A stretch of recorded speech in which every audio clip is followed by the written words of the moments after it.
Hi friends, இப்போ நம்ம சிறகடி காசை பார்க்க போகிற சிறகடி காசையில் உன்னெல்லாம் நல்லா சோறு போட்டு வீட்டில் உட்கார வச்சுருக்கிறதுக்கு உன்னால் என்ன பண்ண முடியுமோ அதெல்லாம் பண்ணுறேங்க சொல்லுவாங்களே, அந்த டைலாக் தாங்க. நம்ம மனோஜ் வந்துட்டு இவ்வளோ மோசமாக நீ இருப்பேன்னு நான் எதிர்பார்க்கல. நீ பணமும் ஏமாந்து கடைசியில் வந்து பொருளையும் ஏமாந்து இப்படி நிற்கிற அப்படின்னு சொல்லிட்டு கண்ணாப்பண்ணான்னு அடிச்சிட்டாங்க. அடித்தது மட்டும் இல்லைங்க, நகையை என்ன பண்ணியிருக்காருன்னா ஏமாந்துட்டாரு.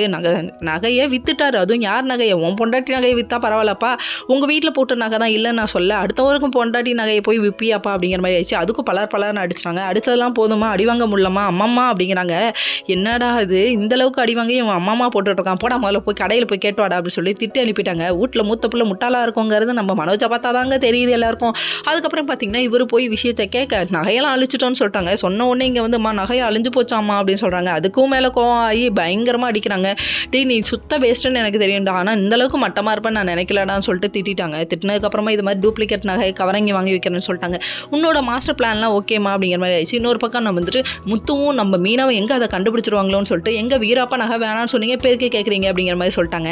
அதாவது அந்த நகையை அடகு வச்சு இவங்க அமௌண்ட் வாங்கி எப்படியாவது மீனாவுக்கு நகை எடுத்து கொடுக்கலாம் அப்படின்னு சொல்லிட்டு அவங்க நினைக்கிறாங்க. அவங்க நினைக்காத தப்பு இல்லையே, மீனா கழுத்தில் சும்மா இருக்கேன்னு சொல்லிட்டு சும்மாவா ரோகிணி விட்டாங்க, சும்மா கலாய்க்கலான்னு கலைச்சிட்டு இருக்காங்க. உங்களால் முடியுது நீங்கள் செய்கிறீங்க, அவங்களால முடிஞ்சது அவங்க செஞ்சுக்க போகிறாங்க, எதுக்கு அடுத்தவங்க லைஃப்பை பார்த்து இவ்வளோ போடுறீங்க அப்படிங்கிற மாதிரி தான் இது.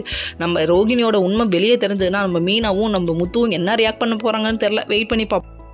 இன்னொரு பக்கம் நம்ம முத்துவும் மீனாவும் கடைக்கு வேறு நகையை கொடுத்துட்டு வந்துட்டு இவங்க ரிலாக்ஸாக நகையை வாங்கிக்கலாம்னு சொல்லிட்டு நினச்சிட்டு இருக்காங்க. ஆனால் கடைக்காரங்க கவரிங்கன்னு கண்டுபிடிச்சிட்டாங்க. கண்டுபிடிச்சதுக்கப்புறமா அவங்களோட ரியாக்ஷன் எப்படி இருக்கும்னு தெரில. Okay friends.